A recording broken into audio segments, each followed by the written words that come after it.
이런 시대에 맞춰 연구개발혁신본부는 혁신적 위험기술과 바이오S 분야에 다양한 지원을 하고 있습니다. 특히 많은 비용과 오랜 연구기간이 소요되는 신약 개발은 무엇보다 지속적인 투자가 매우 중요합니다.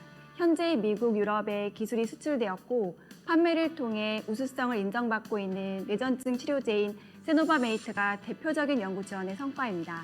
그 밖에도 줄기세포 및 재생의료 분야의 지원을 통해 우리나라의 우수한 보건의료 기술이 바이오S 분야를 선도할 수 있도록 지원하고 있습니다. 코로나19 이후 우리나라의 보건의료 기술 및 방역 장비의 우수성은 국내뿐 아니라 해외에서도 인정받고 있습니다. 우수한 품질의 고글, 마스크, 페이스 쉴드 등의 의료 현장에서 필요한 필수 품목의 방역 장비를 국산화하였고, 이를 유럽과 미국 등에서 품목 허가를 받는 성과를 이루어 국내뿐만 아니라 해외의 신변종 감염병에 대한 대응 수준 향상에 기여하고 있습니다.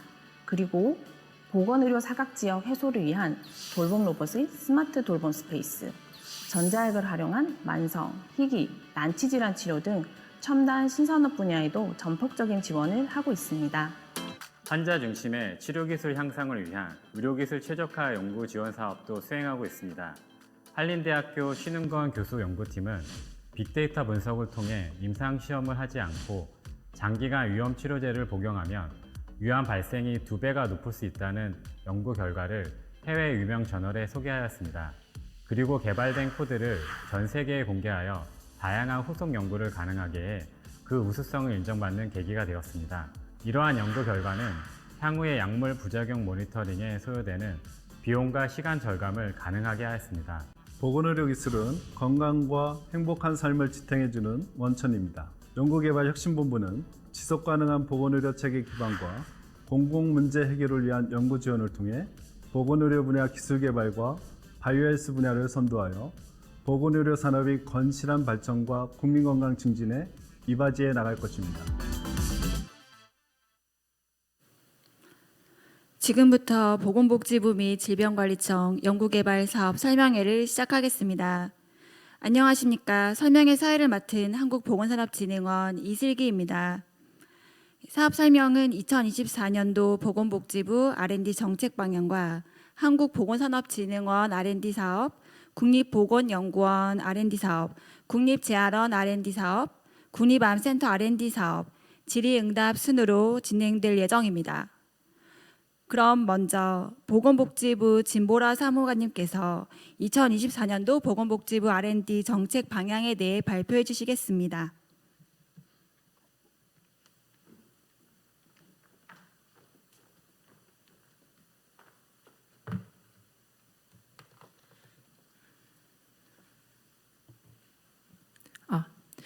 네, 안녕하세요. 저는 보건복지부 보건의료기술개발과의 진보라 사무관이라고 하고요. R&D 예산 부분 총괄 담당하고 있습니다. 네, 제가 오늘 좀 설명드릴 부분은 보건의료 분야의 연구개발 추진 방향인데요. 네, 목차는 첫 번째로 보건의료 R&D 투자 현황 및 평가 부분에 대해서 말씀을 드리고, 두 번째는 정책 여건, 그리고 세 번째는 현재 복지부가 24년도에 어느 분야를 중점적으로 투자할지를 말씀드릴 거고요. 네, 이렇게 좀 순서를 진행하겠습니다. 네, 첫 번째로 보건의료 R&D 투자 현황 및 평가입니다. 최근 예산 현황을 살펴보면 최근 5년에는 복지부 전체 R&D 예산은 좀 연평균 10% 증가했는데요. 좀 사실은 전체 R&D 비중을 봤을 때는 2% 내외로 유지되고 있어서 사실 전체 비중에서는 좀 차지하는 비중이 작습니다. 근데 다만 조금 한 가지 조금 그래도 저희가 좀 긍정적인 성과로 평가를 하는 거는 최근 20년의 코로나 팬데믹 이후에 좀 보건의료 분야에 대한 R&D 중요성이 조금 증가를 하면서 그때부터 조금 저희 보건의료 분야 R&D 비중이 조금 늘고 있습니다. 그다음에 저희 주요 전략별 예산 현황을 말씀드리면요. 이 부분은 저희가 작년에 발표한 제3차 보건의료 기술 육성 계획의 내용인데요. 일단 저희가 이제 4가지 전략을 주로 내세우고 있는데, 첫 번째로는 생명보험이 건강검진입니다. 이제 국민의 생명과 직결되는 기술 분야에 대한 투자를 내용으로 하고 있고요. 두 번째는 보건안보 강화. 그러니까 뭐 팬데믹? 향후에 사실 또 코로나 같은 팬데믹이 다시 발생할 수 있으니까 향후에는 이제 그런 감염병이 발생을 했을 때 좀 즉각적으로 대비할 수 있는 시스템 마련이 필요하다는 차원에서 저희가 조금 하나 투자 분야를 만들어 놓고 있고요. 그다음에 세 번째로는 바이오 헬스 신산업. 그러니까 디지털 대전환이라든지 아니면 신약, 의료기기 이렇게 조금 이제 첨단 의료 기술을 좀 육성할 수 있도록 저희가 좀 지원하는 파트가 있고요. 마지막으로는 혁신 촉진 R&D 생태계라고 해서 이 부분은 이제 의사과학자라든지 아니면 이제 보스턴 코리아처럼 이제 회의 협력을 통해서 우수 외 해외 기관의 뭐 생태계를 이식한다든지 아니면 의사과학자가 이제 좀 임상의 현장의 수요를 바탕으로 더 나은 보건 의료 기술을 개발할 수 있도록 인재 양성을 좀 지원하는 부분이 있습니다. 일단 투자 비중을 좀 살펴보시면 아무래도 최근에 이제 국가 전략 기술 분야가 조금 중시되다 보니까 첨단 바이오 분야 이 부분도 국가 전략 기술 그다음에 국가 첨단 산업으로 지정이 되어 있기 때문에 좀 저희 보건 의료 R&D 분야에서도 좀 차지하는 비중이 크고요. 네, 다음 페이지로 넘어가면 이제 저희 보건의료 R&D 투자 성과 부분은 일단 과학적이고 기술적인 성과 부분에서는 논문이나 특허 부분에서는 좀 성과가 상당히 괜찮은 걸로 나왔습니다. 논문 실적은 뭐 1944건인데 일단 국가 전체보다 한 1.82건 높고요. 출연금 10억 원당 실적을 비교를 했을 때요. 그다음에 그 논문 말고도 이제 신약 개발 분야에 대해서 뭐 수출 계약을 이루어졌다든지 품목 허가 건도 좀 되는 걸로 나오고요. 그다음에 의학적인 부분을 말씀을 드리면 이제 항암이라든지 만성 비형 감염이라든지 감량성 질환에 대한 좀 발병 원인이라든지 뭐 이런 치료 방법에 대한 근거 마련을 통해서 저희가 조금 의료비 부담 감소에도 기여를 하고 있고요. 일단 사회적인 또 성과를 말씀을 드리면 저희가 이제 저출산 고령화 문제가 계속되다 보니까 특히 이 부분은 치매를 중심적으로 저희가 좀 많이 좀 검토를 하고 있는 부분인데 이게 사실 치매가 발생을 했을 때 이게 치매를 치료하는 것도 사실은 뭐 중요하지만 치매가 사실 발병하기 전에 예방하는 게 되게 중요하거든요. 그래서 치매에 대해서 진단을 한다든지 예방을 하는 부분에 대해서도 저희가 좀 많은 부분을 좀 고민을 했고 좀 이러한 성과가 나왔습니다. 그다음에 사회 경제적 가치를 뭐 말씀을 드리면 저희가 총 이제 24조 9천억 원의 사회 경제적 파급 효과가 좀 나온 걸로 분석이 됐는데요. 네.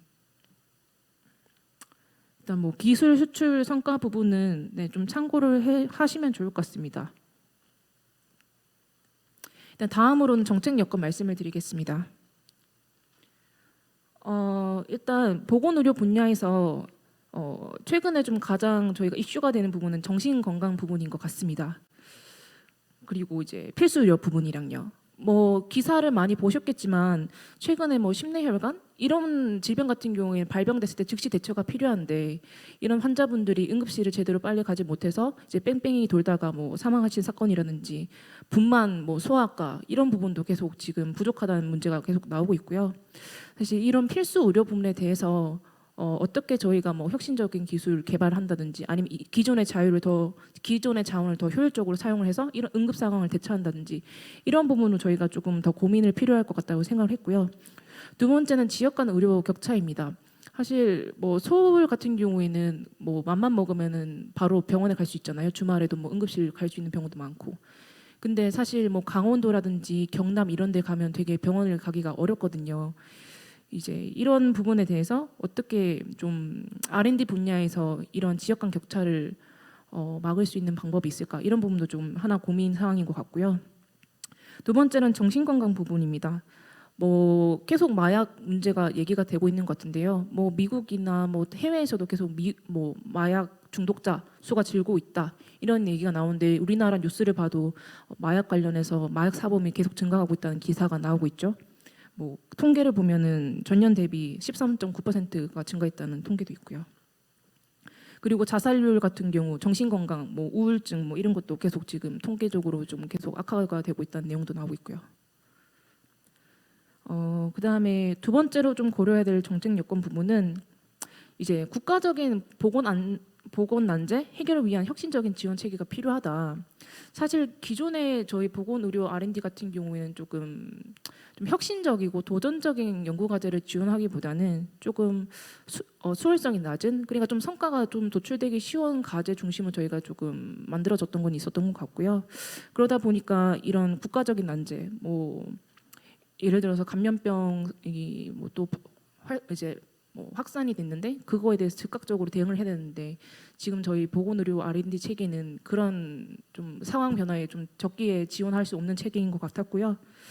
그다음에 두 번째로는 이게 사실 코로나 또 관련인데, 코로나 이후로 사실은 좀 전 세계적으로 바이오 분야에 대한 조금 중요도에 대한 인식이 좀 높아지고 있는 것 같긴 합니다. 미국 같은 경우에도 바이든 행정부 같은 경우에 최근 바이오 이니셔티브인가 행정명령을 발동을 했다고 하고, 중국에서도 한 23년도에 바이오 투자를 확장하겠다는 식으로 계획을 내세웠다고 하더라고요. 이렇게 지금 각국이 지금 보건의료 분야에 대한 투자를 강화하겠다고 좀 경쟁하고 있는 상황에서 저희도 사실은 이제 베스트 팔로워로서의 역할은 하고 있는 것 같은데, 계속 팔로워의 역할보다는 조금 퍼스트 무버로서의 저희가 조금 위치 변경은 필요하지 않을까, 좀 그런 생각에서 좀 저희가 첨단 바이오 분야에 대해서 좀 투자를 강화하겠다는 식으로 저희가 계속 조금 논의가 이루어지고 있습니다. 그다음에 세 번째로는 첨단 보건 의료 기술인데요. 뭐 일단 계속 얘기가 나오는 게 디지털 대전환, 그러니까 기존에 뭐 특히 뭐 병 진단이겠죠. 일단 기존에는 사실은 데이터가 조금 수집이 잘 안 되고 병원 간 이제 데이터가 각각 모여 있다 보니까 저희가 좀 이런 걸 좀 데이터화한 작업들을 많이 하고 있는데, 뭐 국가 바이오 통합 빅데이터 그것도 일환인 것 같고, 일단 그래서 이전엔 조금 이제 분절적으로 관리되고 있던 데이터들을 좀 더 표준화시키고, 그다음에 AI랑 그다음에 뭐 이런 IoT 이런 기술과 접합해서 조금 사용자의 건강 관리라든지, 그다음에 좀 이제 현장에서도 조금 이제 그런 진단할 때 좀 쓸 수 있는 방안으로 좀 저희가 조금 생각을 좀 해봐야 되는 게 아니라는 좀 생각을 좀 하고 있고요. 이제 마지막으로는 이제 네, 좀 비슷한 결인 것 같고요. 뒤에 것도. 네, 마지막으로는 이제 글로벌로 저희가 조금 투자를 좀 확대를 해야 되는 게 아니란가라는 좀 고민이 있습니다. 이게 사실은 보건 의료가 이제 우리 국내만 중요한 게 아니라 해외에서도 사실은 신약 부분 같은 경우에는 해외에서 많이 좀 개발이 활발히 되고 있거든요. 그리고 특히 뭐 신약 같은 경우에는 저희가 뭐 자체적으로 개발하기보다는 조금 우리 국내 주요 파이프라인 같은 경우에도 해외 기술 이전하는 경우가 좀 많고요. 그래서 좀 이런 바이오 헬스 혁신을 위해서는 좀 글로벌, 그러니까 글로벌 국제 공동 연구도 강화를 하고, 우리나라 인재들이 좀 해외 나가서 조금 교류하고 하는 좀 기회도 가져야 되지 않을까라는 좀 생각을 하고 있고요. 네, 좀 이런 정책 여건 상황에서 그럼 24년도에 복지부는 어떻게 정책을 추진할 것이냐를 말씀을 드릴 건데요. 일단 이 내용은 작년에 발표한 제3차 보건의료기술 육성 기본 계획인데요. 일단 저희가 목표는 모든 국민이 건강한 헬스케어 4.0 시대를 구현을 목표로 하고 있고요. 일단 이제 그 전략으로는 저희가 이제 임무 지향성, 그러니까 어떠한 과제를 이제 해결하기 위한 쪽으로 저희가 연구 투자를 강하겠다를 목표로 세우고 있고요. 이를 위해서 국가 전략 기술, 그러니까 첨단 바이오 분야에 대한 투자를 확대를 하고, 그다음에 글로벌 수준에 맞출 수 있도록 저희가 연구 기반을 강화하겠다를 목표로 삼고 있습니다. 아까 네 가지 테마는 좀 말씀을 드렸던 것 같고요. 그래서 지금 예산 현황인데요. 전체적으로 그냥 한번 리스트는 보시면 좋을 것 같고, 전체 예산을 말씀드리면 7,884억으로 한 작년 대비 13%로 증가한 것 같습니다.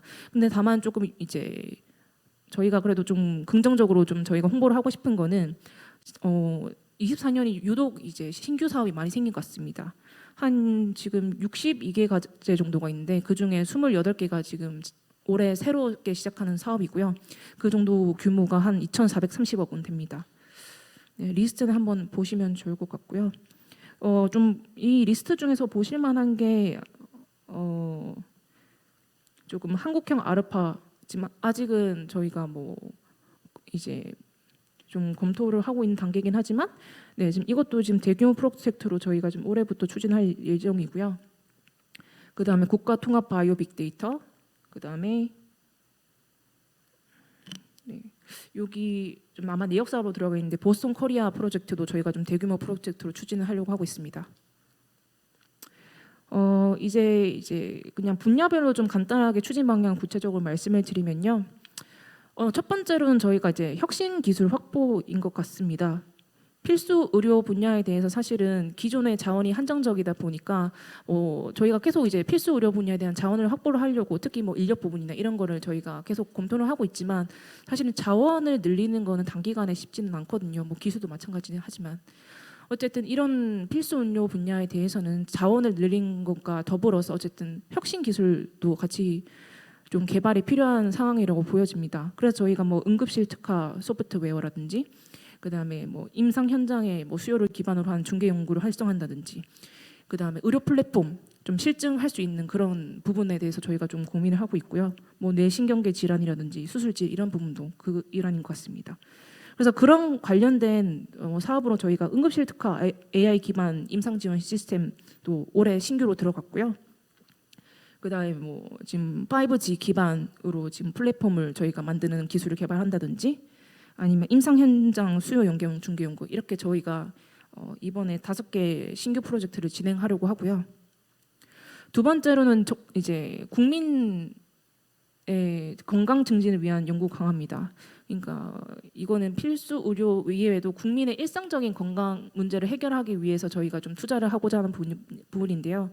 그러니까 마약 자살 부분이라든지 이제 장애인, 노인 이런 돌봄이 필요한 분들 대상으로 사람이 직접 돌보는 게 아니라 좀 보조기기 개발을 통해서 그분들의 돌봄을 지원해 줄 수 있는 부분이라든지 아니면 돌봄 로봇, 이제 정신 건강. 최근에 정신 건강이 계속 사회적인 문제가 되면서 좀 보건의료 분야에서 어떻게 좀 정신 건강 문제를 해결하기 위해서 좀 방안을 마련할 수 있을까 이런 부분에 저희가 조금 고민하고 있고요. 관련된 내용으로는 마약 자살 등 정신 건강 관련 사회 문제 대응 및 기술 연구가 있고요. 그다음에 뭐 보조기기 실용화 연구 개발도 저희가 지금 추진 중에 있습니다. 다 올해 보조기기 실용화라든지 정신 건강 문제는 좀 신규로 올해 좀 추진하고자 하는 사업이고요. 그리고 세 번째는 미래 감염병 대응 전주기 연구 개발 지원인데요. 일단 첫 번째로 말씀드리고 싶은 아르파 H가 좀 대규모 프로젝트인데요.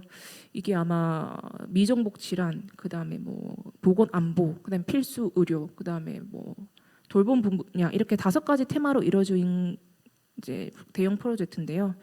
사실 이 아르파 자체가 이제 고비용이나 고난도 이제 중심의 문제를 좀 신속하고 임무 중심적으로 저희가 지원하겠다라고 저희가 만들어진 프로젝트라서 미래 감염병 대응을 위한 역량 지원도 아르파를 통해서 저희가 조금 지원을 하려고 하고요. 그 다음에는 뭐 백신 이제 개발에 대한 이제 기술을 지속 지원한다든지 아니면 팬데믹 상황에서도 사실은 좀 진료가 계속 필요하잖아요. 병원 같은 경우에는 사실은 이제 기저질환자라든지 좀 감염 취약자들이 좀 많기 때문에 좀 비대면 진료 같은 게 좀 더 중시되다 보니까 이런 부분에 대해서 좀 더 제가 좀 고민을 해봐야 될 부분이 있을 것 같고요. 그래서 비대면 진료 기술 개발도 저희가 23년부터 하고 있는데 24년에도 17억 지원하고 거고요. 이제 한국형 아르파 H 프로젝트도 지금 올해부터 이제 495억 좀 투입을 해서 진행할 예정입니다. 네 번째로는 디지털 헬스케어 혁신인데요. 이제 좀 여기서 좀 중요하게 저희가 조금 추진하고 있는 게 바이오 빅데이터 사업인 것 같습니다. 일단 당연히 동의가 기반이 되어야 되겠죠. 동의 기반으로 검체를 확보하고 그다음에 임상 유전체 데이터 생산 및 공공 데이터랑 뭐 라이프 로그를 수집 연계를 해서 좀 바이오 데이터 뱅크를 좀 만들려고 하고요. 이런 빅데이터를 모아서 이제 좀 더 국민들을 위한 좀 연구를 좀 더 지속할 수 있을 것 같고요. 그 다음에 디지털 헬스케어라든지 마이데이터, 그 다음에 마이크로바이옴도 저희가 조금 추진하고자 하는 사업이고요. 이 부분들은 국가 통합 바이오 빅데이터는 올해부터 좀 신규로 추진할 계획입니다. 다섯 번째로는 첨단 재생 의료 분야인데요. 첨단 재생 의료 분야가 이제 작년에 국가 첨단 전략 산업으로 좀 지정이 되면서 사실은 이 부분에 대해서도 조금 복지부뿐만 아니라 다른 부처에서도 조금 같이 투자를 하고 있는 분야고요. 좀 그냥 간단하게 말씀을 드리면 K 유전자 전달체라고 해서 이제 그냥 국산 유전자 전달체 개발을 지원하는 프로젝트라고 보시면 되고요. 그다음에 뭐 인공화체 세포 기반 뭐 재생 치료 이런 차세대 분야도 투자를 할 계획입니다. 뭐 좀 여기서 신규적으로 저희가 올해 출지할 사업은 네, 유전자 전달체 국내 개발 가속화 부문이랑 인공화체 세포 기반 재생 치료 기술 개발 부문입니다. 네, 마지막으로 차세대 유망 기술 경쟁력 분야인데요. 일단 신약이라든지 의료기기 이런 개발 부분인 것 같습니다. 그러니까 신약 개발을 할 때 좀 AI를 좀 활용을 해서 연합학습 모델 기반으로 좀 신약 개발을 해보는 방법. 그 다음에 병원 기반으로 저희가 조금 실증을 하는 방법. 의료기기 같은 경우에. 그 다음에 또 이제 글로벌 바이오 기업과 협업을 해서 좀 이제 해외 우수 기업과 공동 연구를 통해서 좀 경험을 좀 쌓을 수 있도록 저희가 지원하는 걸 좀 고민을 하고 있고요. 좀 관련해서 좀 저희가 좀 얘기를 하면 좋을 것 같은 게 아마 여기 세부 사업에는 안 적혀 있는 것 같은데, 근데 신약 개발 부분 같은 경우에는 오히려 한미 혁신, 한미가 공동으로 좀 연구할 수 있도록 저희가 조금 신규 사업으로 저희가 넣은 게 있고요. 그다음에 마지막으로 네, 글로벌 협력 확대입니다.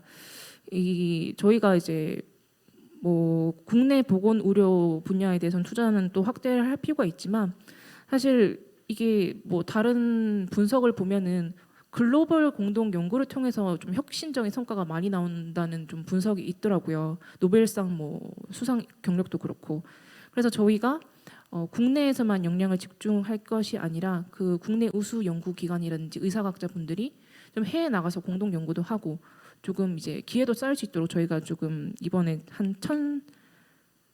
네, 글로벌 협력 확대를 위해서 저희가 좀 예산을 좀 증액을 시켰고요.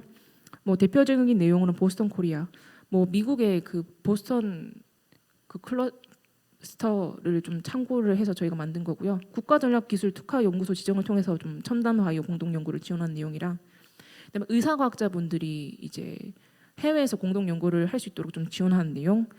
그다음에 연구 중심 병원들이 이제 미국의 이제 우수 연구기관과 같이 연구할 수 있도록 지원한 내용. 그다음에 뭐 질환 부분, 그러니까 치매라든지 암 부분에 대해서 조금 해외 기관과 좀 연구를 같이 할 수 있도록 지원한 내용이 있습니다. 네, 좀 신규나 증액 내용은 좀 밑에 리스트를 확인해 보시면 될 것 같고요. 네, 이상으로 일단은 보건의료 분야 주요 정책 방향에 대해서는 설명을 드렸고 좀 자세한 사항은 뒤에서도 좀 이어서 네, 발표를 하도록 하겠습니다. 네, 감사합니다. 네, 진보라 사무관님의 발표 감사합니다. 예, 다음으로 한국보건산업진흥원 권호연 팀장님께서 한국보건산업진흥원 R&D 사업에 대해 발표해 주시겠습니다. 네, 안녕하십니까. 한국보건산업진흥원 R&D 사업기획단의 권호연입니다.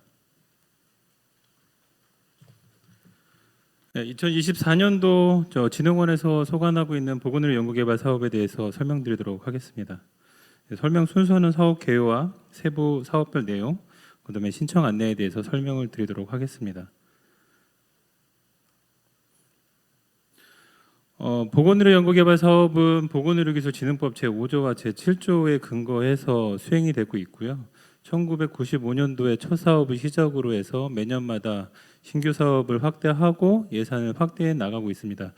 뒤에 다시 한번 설명드리겠지만 지금 현재 규모가 약 7천억 원이 넘고 지금 사업 수가 약 50여 개로 지원이 되고 있습니다. 24년도 저희 진흥원에서 소관하고 있는 사업은 총 57개 사업이고요. 전년 대비 927억 원이 증가한 7,167억 원으로 지원이 될 예정입니다. 이 중 신규 사업은 11개고 예산은 약 960억 정도가 지원이 될 예정입니다. 신규 사업에 대한 세부 내용은 뒤에서 다시 한번 설명을 드리도록 하겠습니다. 네, 세부 사업별 주요 내용을 먼저 신규 사업 위주로 먼저 설명을 드리고 계속 사업의 신규 과제를 설명을 드리도록 하겠습니다. 먼저 첫 번째 5G 기반 이동형 유연의료 플랫폼 기술 개발 사업입니다. 본 사업은 저희가 감염병이나 지진 등의 발생을 했을 때 그 현장에서 사용할 수 있는 이동형 병원체를 만들고 거기에 대해서 실증을 지원하는 사업입니다. 과기부 산업부랑 같이 하는 다부처 사업이고요. 복지부에서 담당하는 것은 이 개발된 것에 대한 실증을 지원하는 것으로 신규 과제 1개가 지원이 될 예정입니다. 두 번째 국가통합 바이오 빅데이터 구축 사업은 앞서 정책 방향에서 설명을 드렸지만 참여자 동의 기반으로 해서 인체 유래물, 즉 뭐 혈액이라든가 소변을 확보를 하고 임상 데이터뿐만 아니라 개인 라이프 로그, 그러니까 개인 유전 정보까지를 포함을 해서 이런 빅데이터를 구축하는 인프라 사업이 되겠습니다. 현재 사업단 사업으로 진행이 되고 사업단장이 지금 공모 중에 있습니다. 그래서 사업단이 어느 정도 구성이 되면 세부 과제가 지원이 될 예정이고 44개의 과제가 공고될 예정입니다. 글로벌 혁신의료기술 실증지원센터입니다. 개발된 의료기기의 상용화하고 이제 국내외 시장 진출을 촉진하기 위한 인프라 구축 지원 사업이 되겠고요. 앞서 말씀드린 대로 이런 실증을 위해서 인프라를 구축한 다음에 이 인프라를 통해서 의료기기에 대한 실증을 해서 사업화를 촉진하는 과제가 되겠습니다. 총 6개 과제가 신규로 지원될 예정입니다. 마약 자살 등 정신건강 관련 사회문제 대응 기술 연구 개발 사업입니다. 최근 이제 청소년에서도 마약 중독에 대한 문제가 이슈가 되고 있는데요. 이런 문제 해결을 위해서 정신건강 분야에서 기술 개발을 지원하는 사업이 되겠습니다. 그래서 마약류 중독과 오남용 문제 그리고 자살 자해 등을 예방 치료하는 것으로서 신규 과제가 7개 지원이 될 예정입니다. 연합학습 기반 신약 개발 가속화 프로젝트입니다. 최근에 AI를 인용해서 이제 AI 신약 개발에 대한 후보 물질을 스크리닝하거나 아니면 이런 물질을 디자인하는 부분으로 많이 활용되고 있는데요. 이 데이터의 공유 문제에 대한 여러 가지 문제들을 극복하기 위해서 연합학습의 기법을 이용한 이 신약 개발을 하는 사업으로 보시면 될 것 같습니다. 아시는 바와 같이 연합학습은 데이터의 공유 없이 결국은 분석값, 그러니까 알고리즘 분석값을 활용하는 거기 때문에 이 플랫폼을 먼저 구축을 하고 이 성능 모델의 평가라든가 이것을 통해서 신약 개발을 하는 것으로 지원을 할 예정입니다. 본 사업도 사업단으로 진행되기 때문에 지금 사업단장이 공모 중이고 신규 과제는 한 20개 정도라 지원이 될 예정입니다. 유전자 전달체 국내 개발 가속화 사업입니다. 유전자 치료제가 최근에 좀 많이 개발이 되고 있고 여러 가지 이슈가 되고 있는데요. 아무래도 인체 내에서 유전자 치료를 잘 전달하기 위한 전달체 기술 개발도 매우 중요한 부분입니다. 그래서 본 사업에서는 유전자 전달체를 개발하는 부분으로 임상 지원까지 지원하는 사업으로 보시면 될 것 같습니다. 그래서 신규 과제는 저희가 바이러스성과 비바이러스성 두 가지 트랙으로 지원될 예정이고요.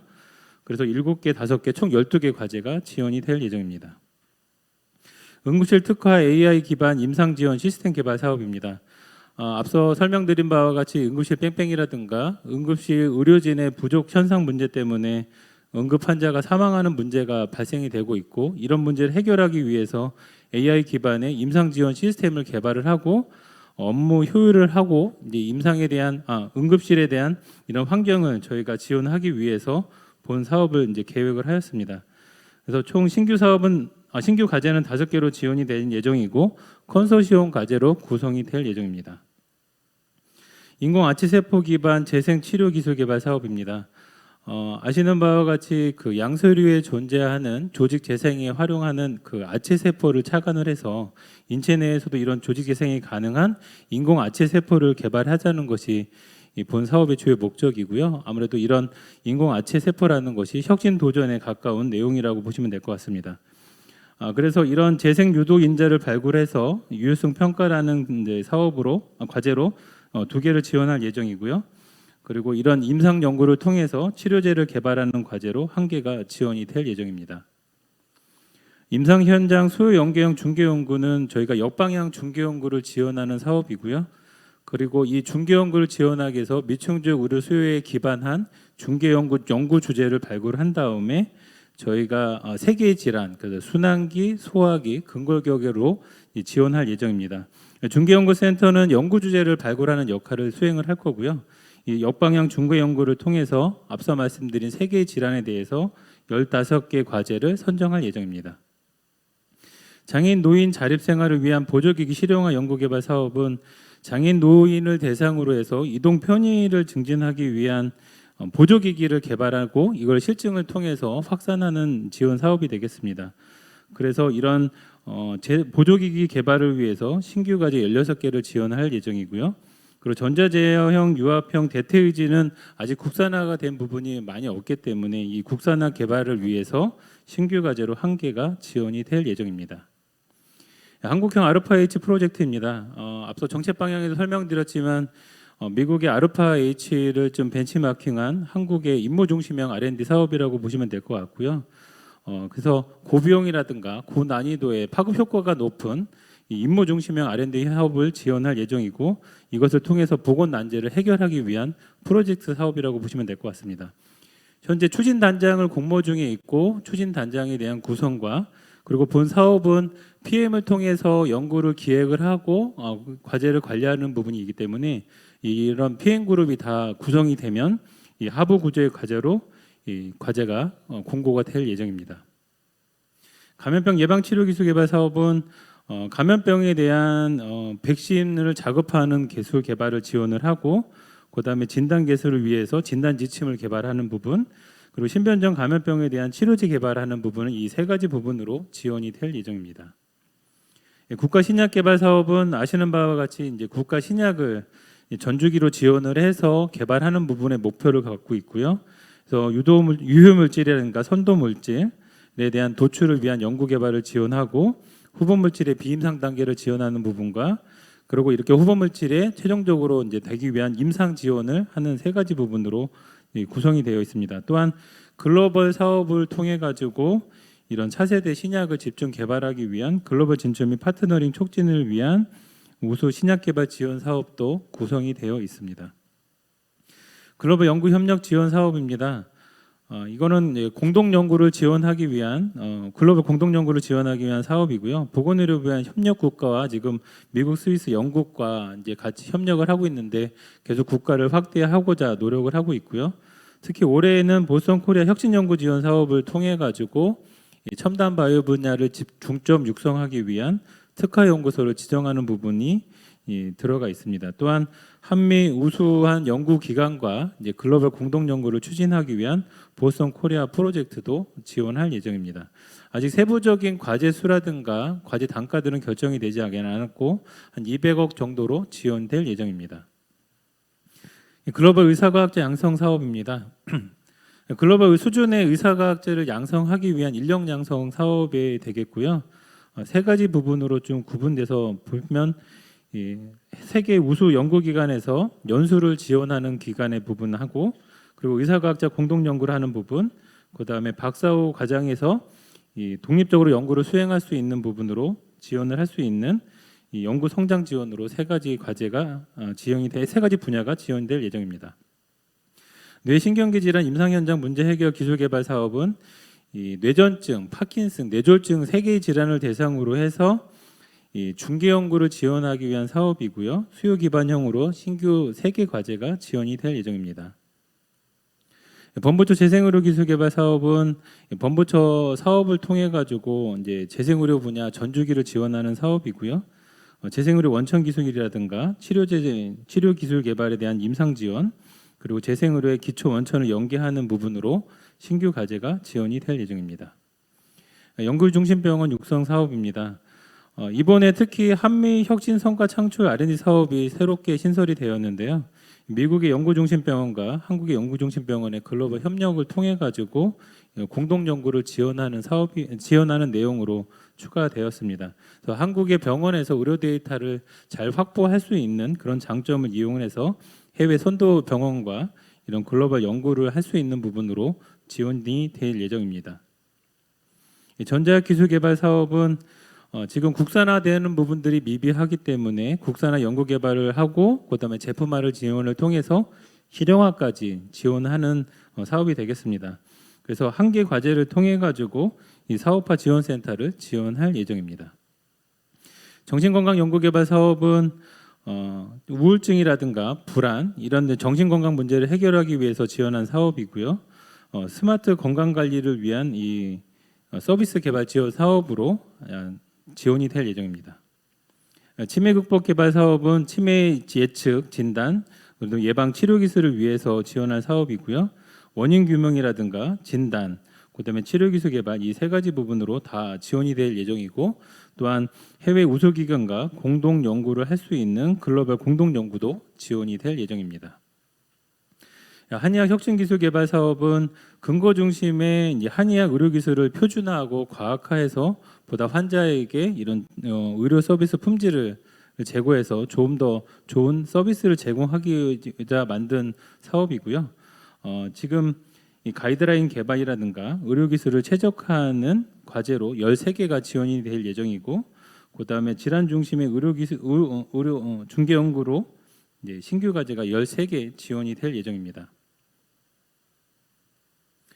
혁신 성장 피부 건강 기반 기술 개발 사업은 이제 화장품 산업을 중점 육성하기 위해서 피부 건강에 대한 과학 기술을 개발하는 부분으로 지원된 사업이고요.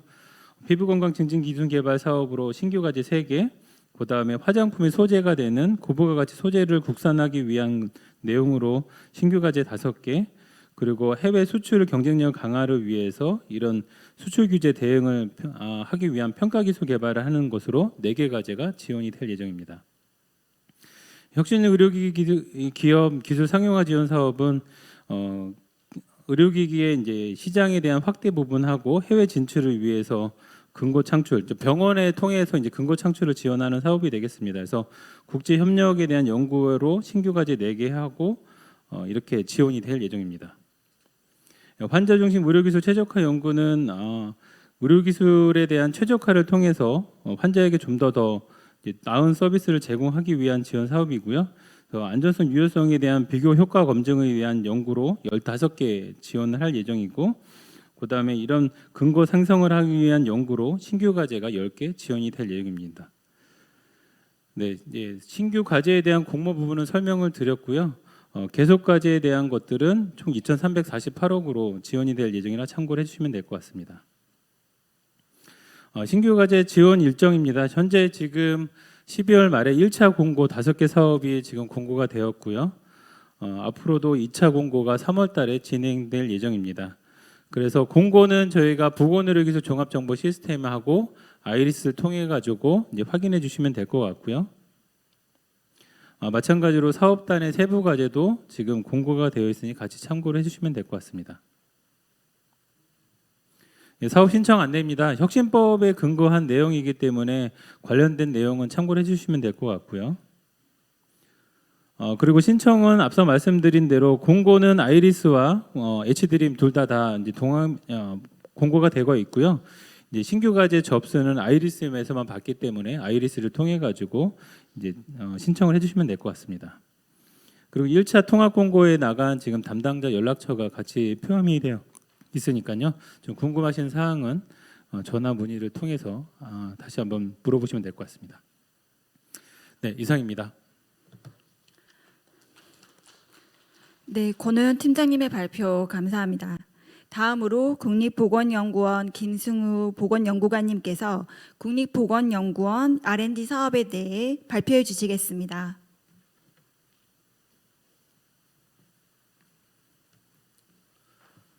네, 안녕하십니까. 질병관리청 국립보건연구원 연구기획과의 김승우 연구관입니다. 2024년도 저희 국립보건연구원 연구개발 사업에 대해서 설명을 좀 드리도록 하겠습니다. 목차는 이제 질병관리 R&D 추진 방향. 그러니까 지금 복지부하고 진흥원에서는 이제 보건의료 R&D라는 용어로 말씀을 주셨는데요. 보건의료 R&D 내에서 저희 질병관리청에서는 질병관리 R&D라는 말을 이제 용어를 사용하고 있고요.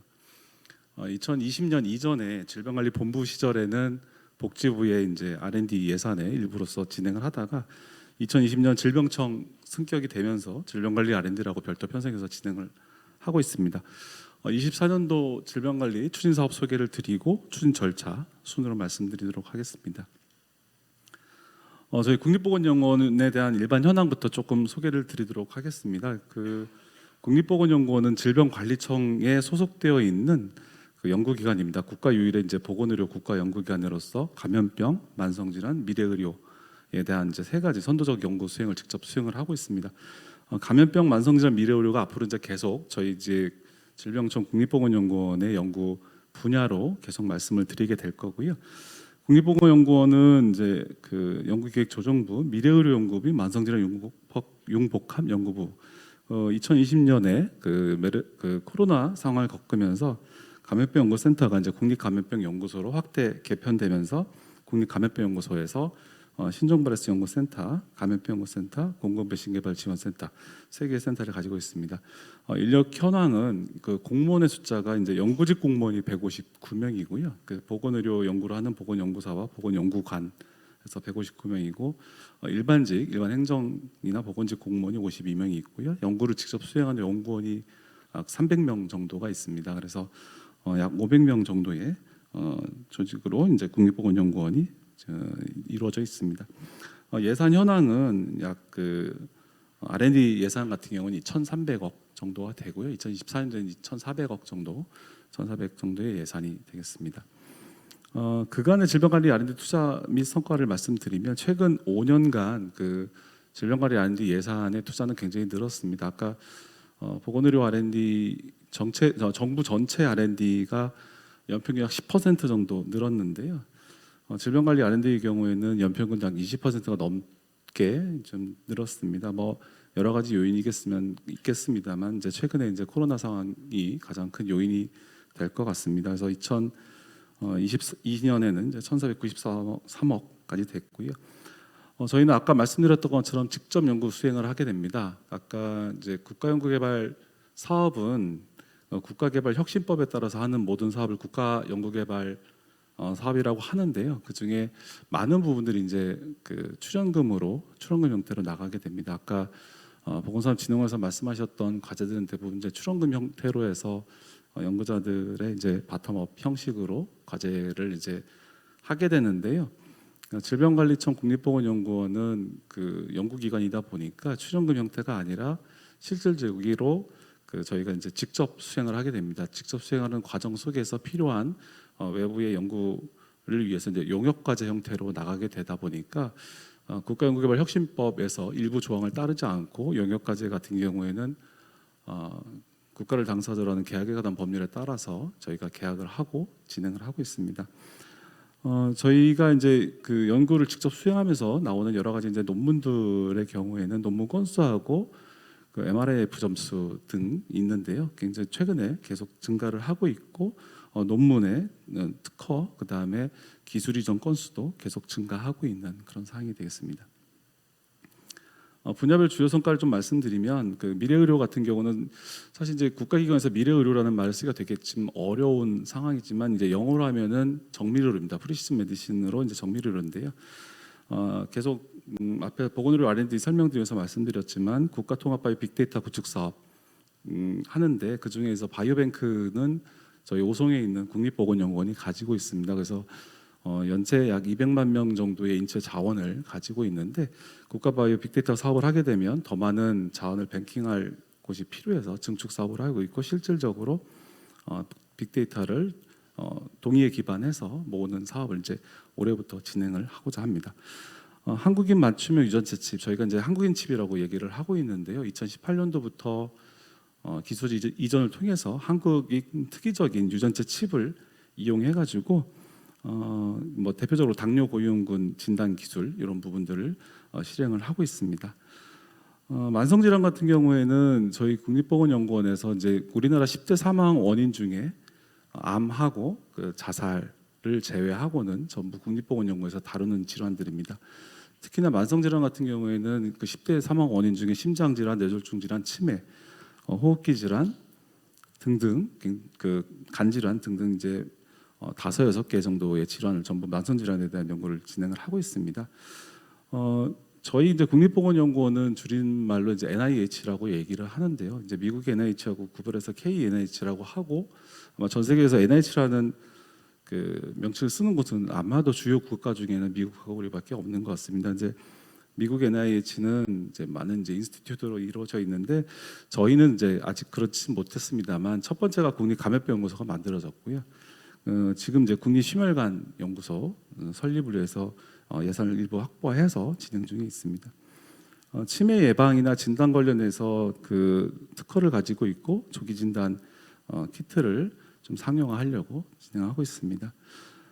첨단 재생의료 저희 국립보건연구원 내에 이제 줄기세포 GMP 시설을 가지고 있고요, 줄기세포 은행도 가지고 있습니다. 그리고 첨단 재생의료 임상 연구를 이제 굉장히 많이 요즘 실시를 하고 있는데 임상 연구 안전관리 체계 만들고 있고요. 최근에 이제 코로나가 어느 정도 종식이 되면서 미세먼지에 대한 관심이 또 다시 높아지고 있는데요. 미세먼지 인체 영향에 대한 연구도 새롭게 진행을 하고 있습니다. 감염병 같은 경우는 감염병 연구소를 중심으로 연구를 진행을 하고 있는데 당시에 이제 국가 감염병 연구 개발의 컨트롤 타워라는 모토를 가지고 감염병 연구소가 2020년 9월에 설립이 되었습니다. 국가병원체 자원은행이 만들어졌고요. 그 전에 그 옆에 공공백신 개발 지원센터가 만들어졌습니다. 코로나19 항체 치료제, 코로나19 백신 등이 이제 상용화돼서 저희가 이제 상용화해서 제공하고 있는 그런 성과들이 되겠습니다. 2024년도 질병관리 R&D 추진 방향은 2023년도는 감염병 대응 역량을 강화하고 넥스 코로나19를 대비하자는 거에서 이제는 조금 건강관리 패러다임이 전환해서 만성병에 대한 전주기 케어를 이제 생각을 하고 있습니다.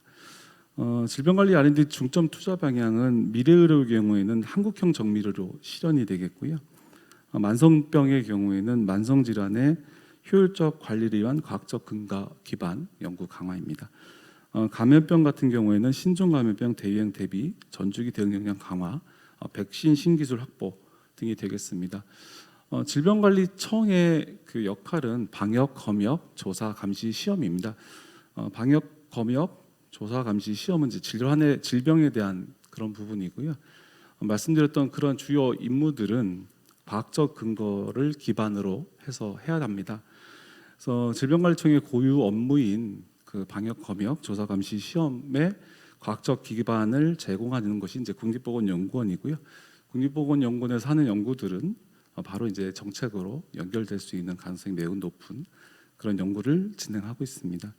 2024년도 질병관리 R&D 분야별 주요 사업 투자 계획입니다. 2024년도에는 총 1,487억입니다.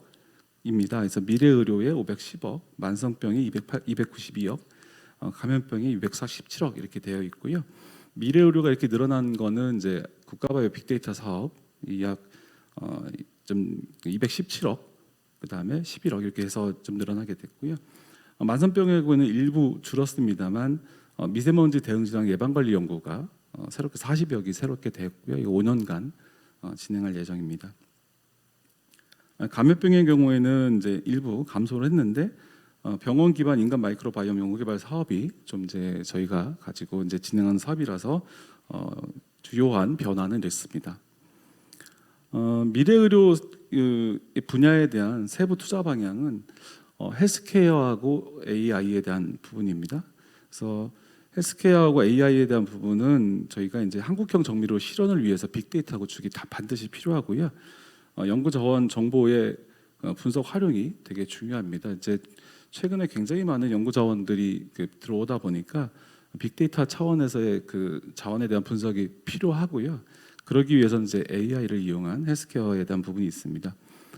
국가 연구기관으로서 저희가 굉장히 많이 요구받는 것 중에 하나가 민간에서 하기 어려운 연구 영역에 대한 연구입니다. 그래서 그런 것들이 이제 희귀 질환에 대한 부분이 있고요. 그다음에 연구 여성 건강에 대한 부분, 취약계층에 대한 희귀 질환, 그다음에 취약계층에 대한 그래서 여성 건강, 고령화 이런 부분에 있어서 저희가 연구를 좀 진행하고 있고요. 바이토 빅데이터 사업, 그다음에 유전체, 오믹스 이런 사업들 같이 진행을 하고 있습니다. 아까 말씀드렸던 사업들을 조금 더 자세하게 말씀드렸던 사업이고요. 미래의료는 이렇게 총 4가지 분야를 가지고 저희가 세부 투자 방향을 가지고 있습니다.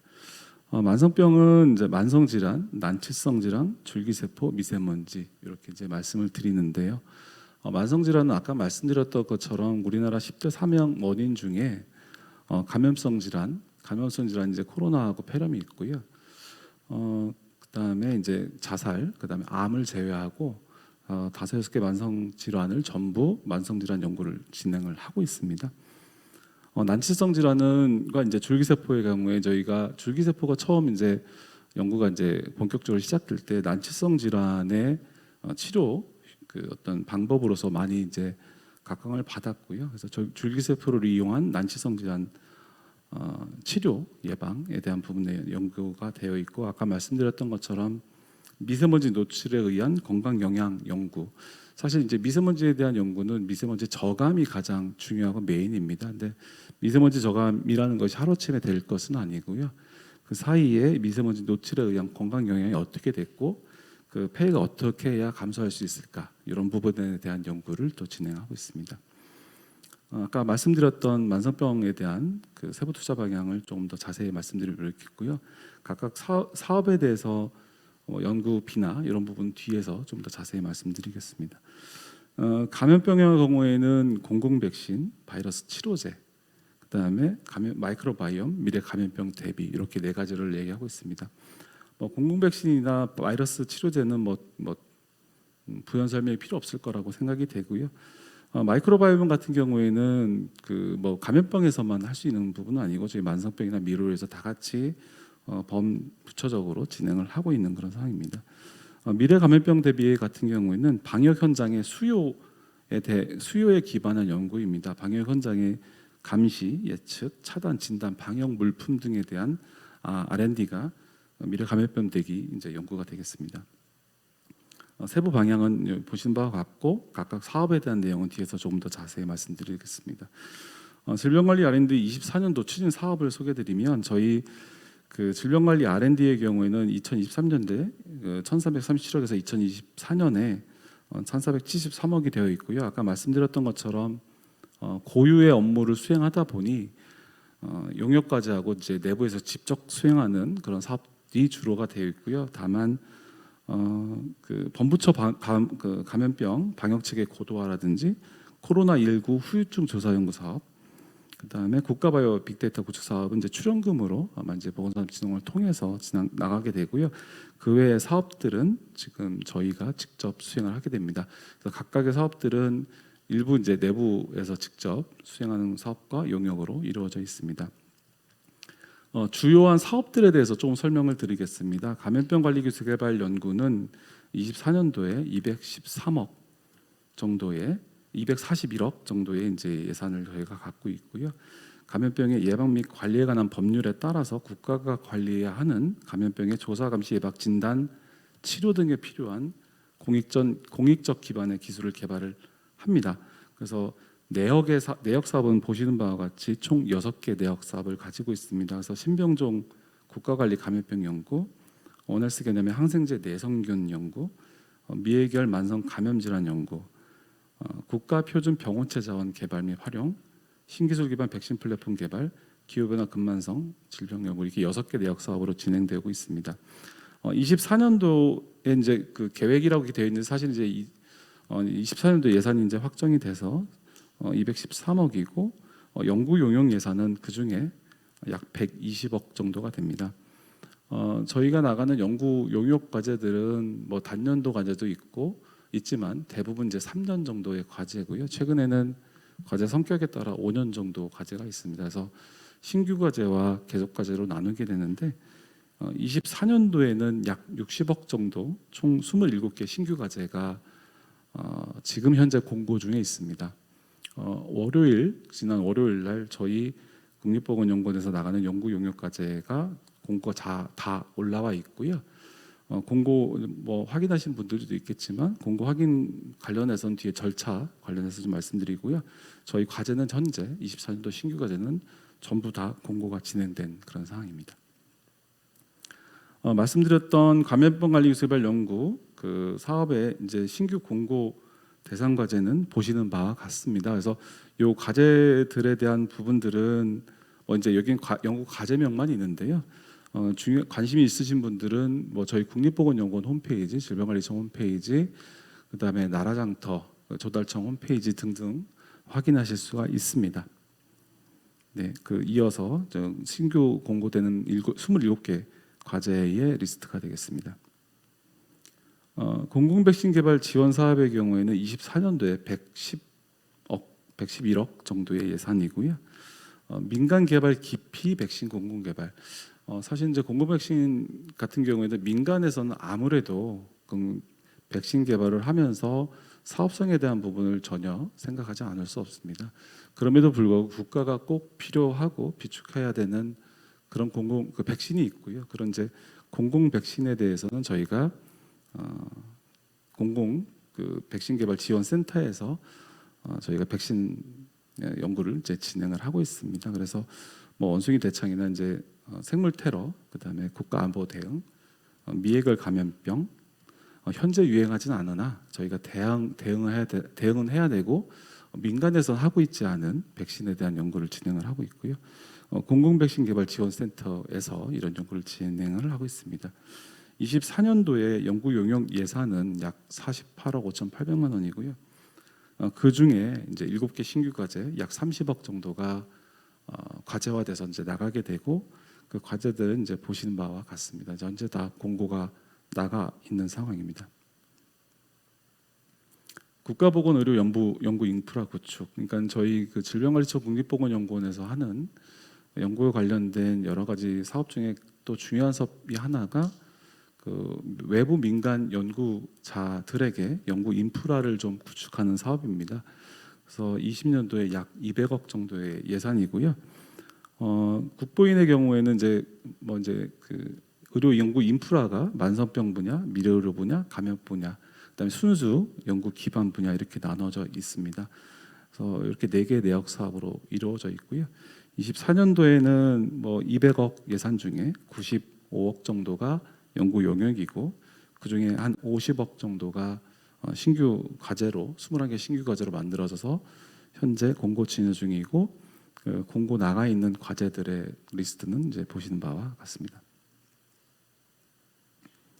국가위기초래 바이러스 감염병 극복 기술 개발 연구 이렇게 됩니다.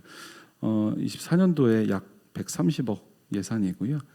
신변종 및 근만성 바이러스 감염 질환 극복, 바이러스 감염병 극복 임상 근거를 상출, 항바이러스제 약물 평가 실험실 운영, 비임상 평가 및 실용 생산 지원의 내역 사업을 가지고 있고요. 24년도에는 140억 정도의 예산에서 78억 정도가 연구 용역 예산이고 25억 정도가 이제 14개 신규 과제로 현재 공고 진행 중에 있습니다. 그래서 공고 진행 중인 과제는 보시는 바와 같고요. 다만 그 조류 인플루엔자 등 호흡기 바이러스 치료제 후보물질 발굴 연구하고 SFTS 신변종 바이러스 치료물질 동물 평가 거점 기반 환입 연구는 조금 이후에 2, 4분기에 저희가 이제 공고가 나갈 예정입니다. 이 2개 과제를 제외하고는 전부 현재 공고가 나가 있는 상황입니다. 다부처 국가생명연구자원 선진화 사업은 24년도에 32억 4,300만 원이 되겠고요. 바이오 연구 데이터 활용 기반을 조성하는 것을 목적으로 하고 있습니다.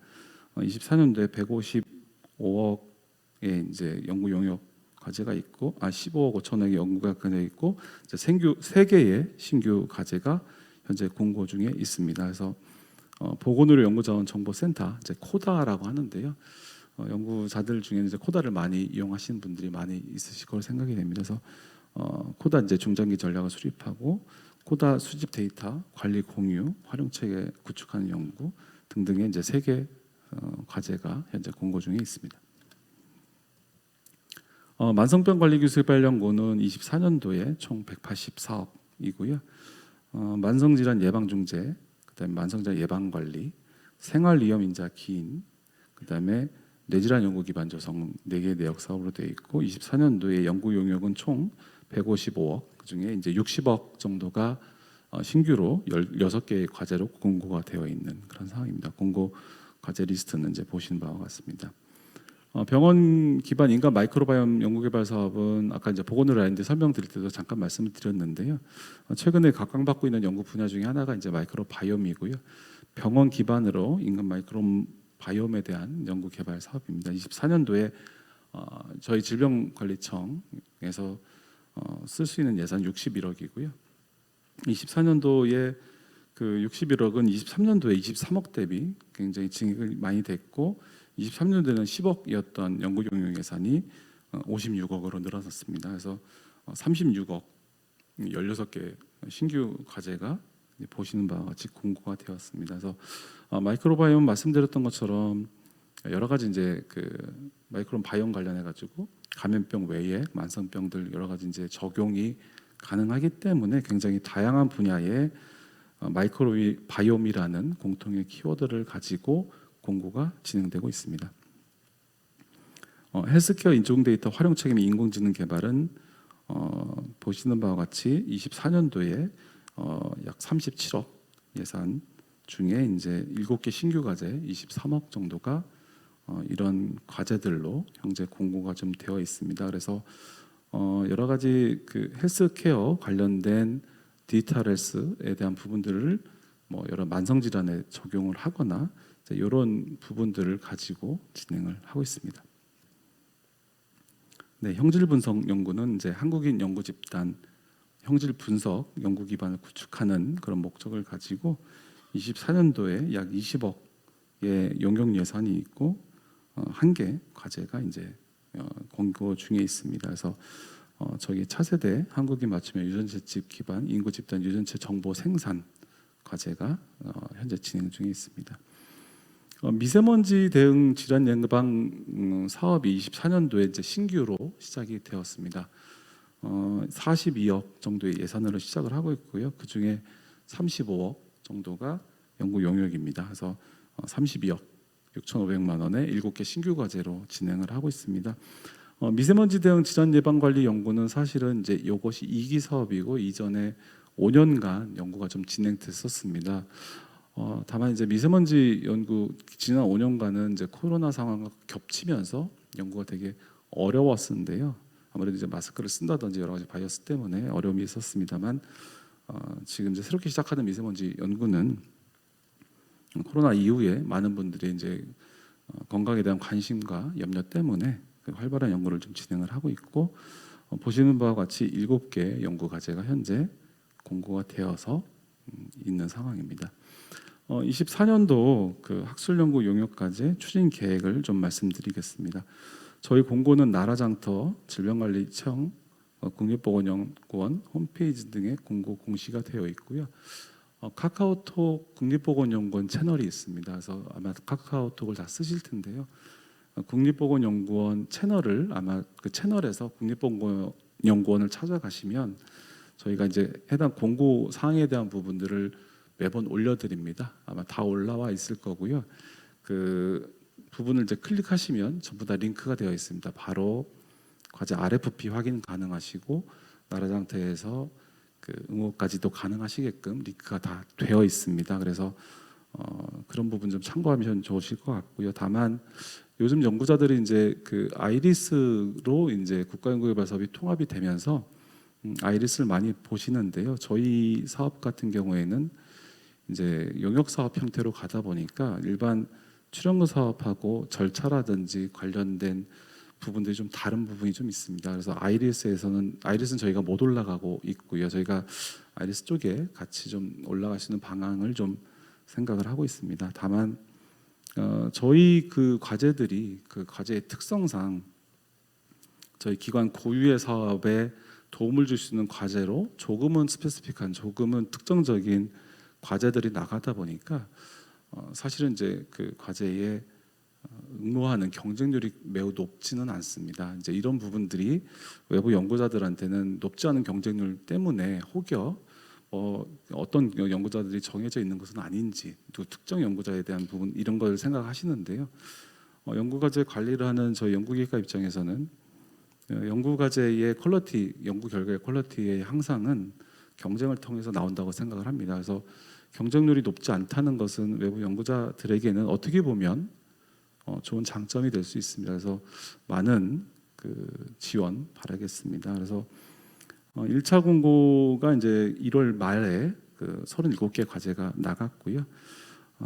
저희가 1월 말 이제 92개 과제에서 총 129 과제가 전부 다 공고가 나가 있습니다. 과제에 대한 사항은 아까 말씀드렸던 것을 이용해서 좀 확인해 보시고요. 연구비 규모에 따라서 10일 또는 이제 40일 공고를 저희가 하고 있고요.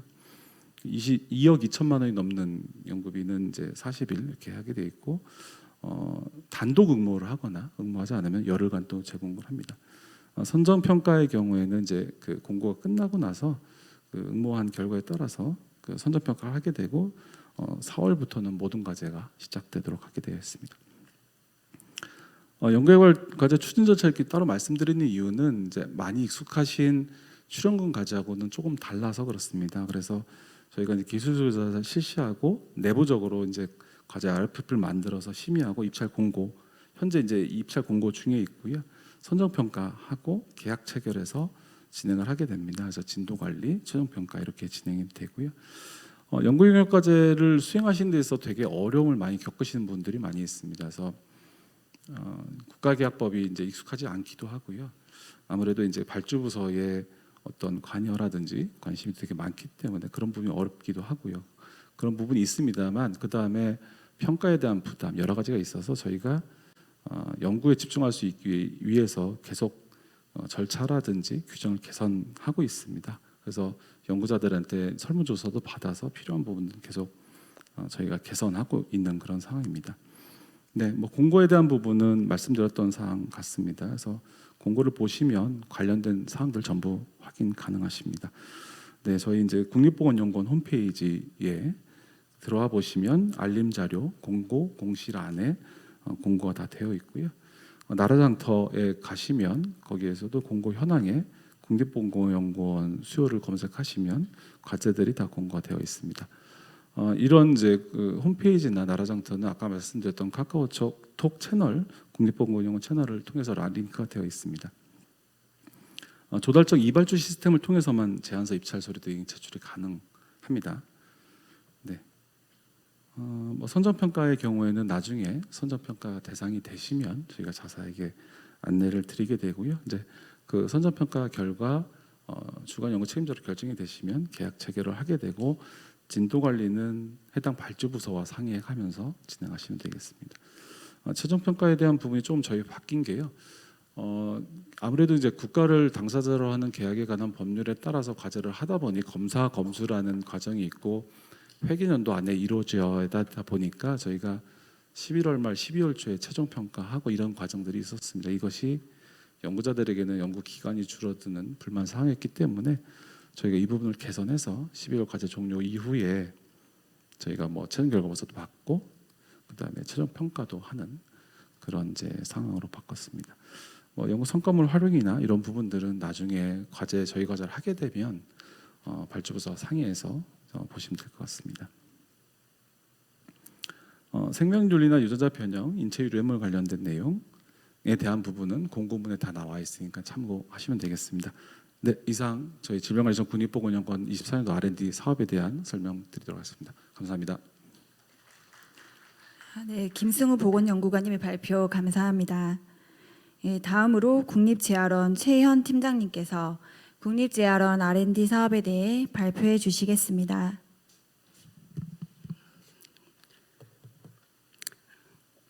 네, 안녕하십니까. 국립재활원 재활연구소 연구계획팀장 최현입니다.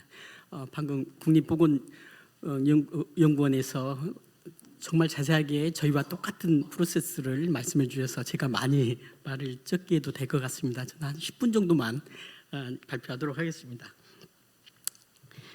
네, 국립재활원에 대해서 많은 분들이 모르고 또한 이제 국립재활원에서 정말 국가 R&D를 이렇게 사업을 하느냐 하는 질문들도 하십니다. 그래서 잠깐 국립재활원에 대해서 설명을 드리고 난 다음에 저희 R&D 사업에 대해서 설명드리도록 하겠습니다.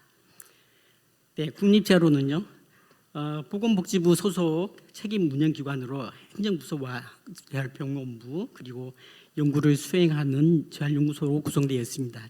특히 R&D를 실시하고 있는 국립재활원 재활연구소는요 2008년도에 개소돼서 현재 3개 과가 있지만 2개 팀을 확장 운영하고 있습니다. 국립재활원의 R&D 최대의 장점은 재활연구소와 병원부가 유기적으로 결합하여서 협력하고 시너지를 낼 수 있다는 것이 것이라고 생각합니다. 국립재활원 잘 R&D를 수행하고 또 운영할 수 있는 인력과 시설을 갖추고 있고요. 또 연구 성과물을 임상적으로 테스트하고 바로 실증할 수 있는 재활병원이 있기 때문에 재활 연구를 수행하고 관리할 수 있는 최적의 요건을 갖췄다고 생각합니다. 의료인뿐만 아니라 임상 시험 피험자, 그다음에 재활 연구 수혜자도 다 강조하고 있기 때문에 아주 좋은 조건을 가지고 있습니다.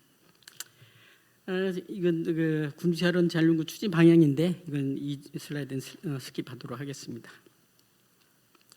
이제 바로 국립재활원의 R&D 사업의 현황에 대해서 설명드립니다. 이 슬라이드는 올해 국립재활원 연구사업 구성도인데요. 보시는 화면 좌측에 국립재활원 획득 예산으로 수행하는 재활원 소관 사업과 화면 우측에 보시면 이제 복지부 및 기타 기관에서 수탁하여 수행하는 사업들이 있습니다. 이제 모두 하면 한 200억 정도 되지만 넘지만은 오늘 소개드릴 사업은 화면에 이제 분홍색이죠. 가운데 이제 왼쪽에 있는 재활원 소관 R&D 사업인 국립재활원 재활연구 개발 용역 사업입니다. 재활연구 용역 사업에는 이제 두 개의 내역 사업이 있는데요. 첫째는 재활연구 개발 지원 사업과 둘째 재활 로봇 중개 연구 사업입니다. 두 내역 사업 모두 근본적으로는 장애인, 노인 등 삶의 질을 높이는 것을 그 목표로 삼고 있다는 점에서는 동일하지만 재활 연구 지원 사업은 신체, 인지, 심리, 사회적 기능 회복을 통하여 그리고 재활 로봇 중개 연구 사업에서는 재활 로봇 기술을 임상과 연계하여 재활 로봇 및 또 고조기구 산업 육성을 기하는 것을 통해서 이 목표를 달성하는 것다는 점에서 차이가 있습니다. 이 두 내역 사업을 합하면 국립재활원 재활연구 개발 용역 사업 2024년도 총 예산은 76억 8,600만 원입니다. 이 그래프는 이제 고령자와 장애인 수요가 증가로 재활연구 개발의 이제 필요성과 타당성이 있다는 것을 설명하려고 하는 건데 사실 이걸 모를 사람 여기에는 아무도 없을 것 같고요. 모두 다 이를 인정할 것 같아서 그냥 넘어가도록 하겠습니다.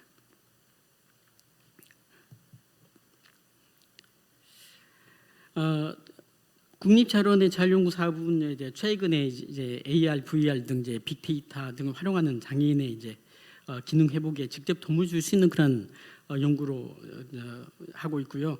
올해는 이에 더하여 발달 장애인을 위한 디지털 교육 콘텐츠 개발 등을 포함하였습니다.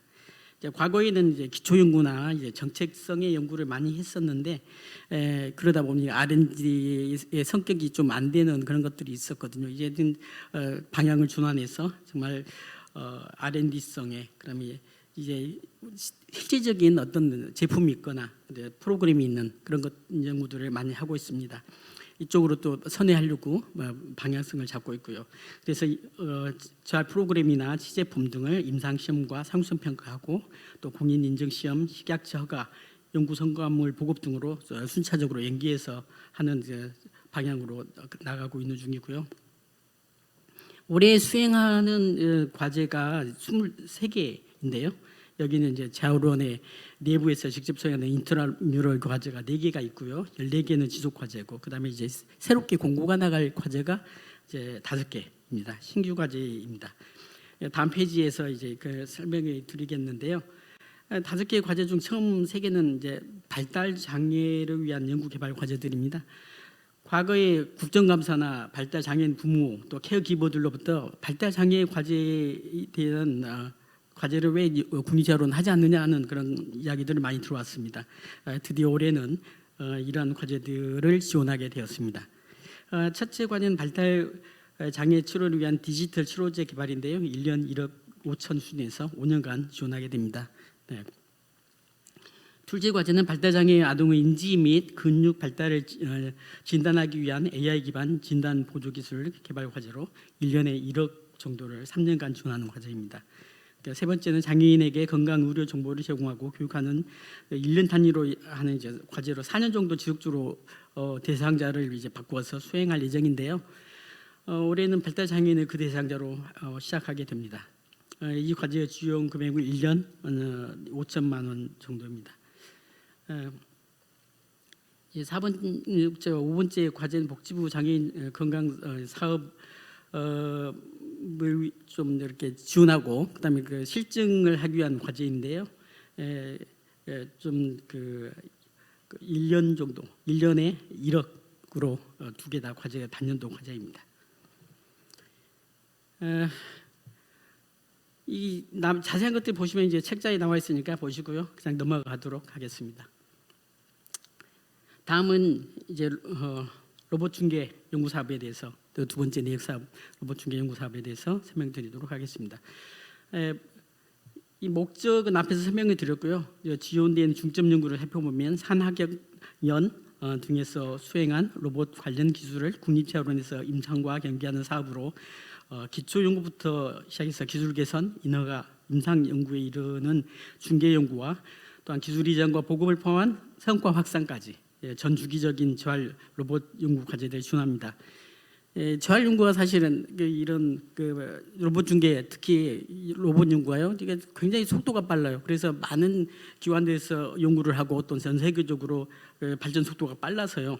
머뭇머뭇하다가는 다른 기관에서 다 이렇게 실증을 하고 나서 그다음에 보급하고 하게 됩니다. 그래서 인증 보급을 하게 됩니다. 그래서 이제는 좀 뒤쪽에 인증 부분과 임상 연구 그쪽을 많이 강조하는 추세입니다.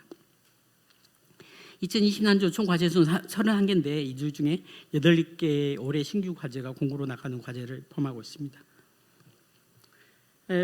보시면은 이제 첫 번째, 두 번째, 세 번째 과제는 3년짜리로 이제 2027년 11월 말까지 수행되는 과제들인데요.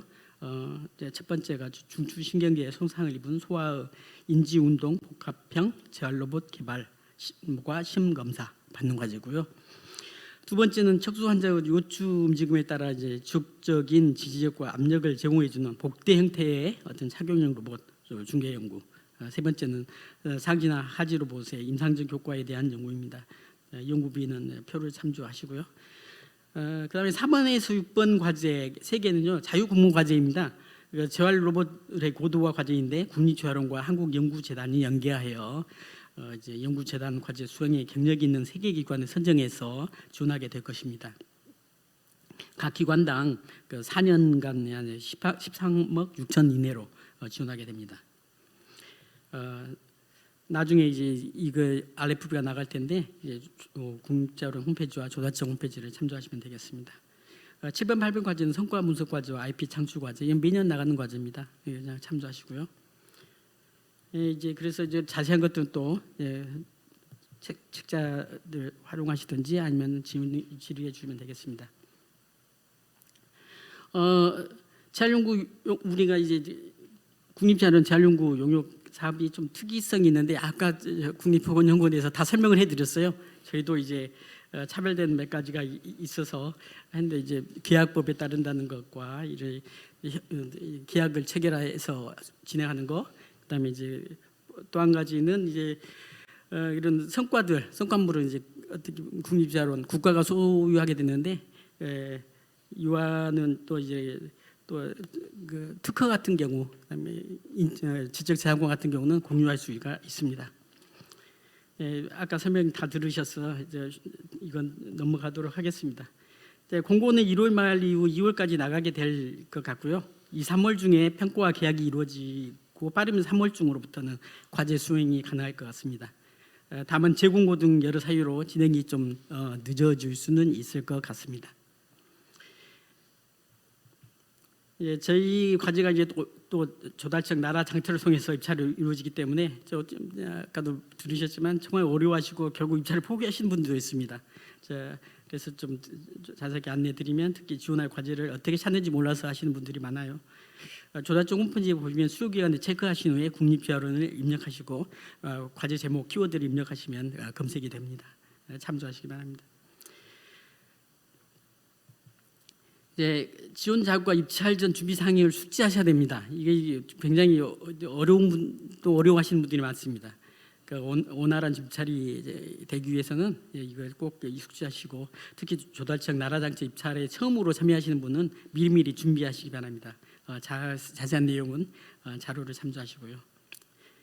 이제 마지막으로 이제 국립자료원 R&D 사업 관련해서 기술 수요 조사 및 평가위원 공모는 자료를 참조하셔 보시고요. 이것으로 국립자료원 재활연구개발 용역사업 설명을 마치도록 하겠습니다. 경청해 주셔서 감사합니다. 네, 최현 팀장님의 발표 감사합니다. 예, 다음으로 국립암센터 구정영 국장님께서 국립암센터 R&D 사업에 대해 발표해 주시겠습니다.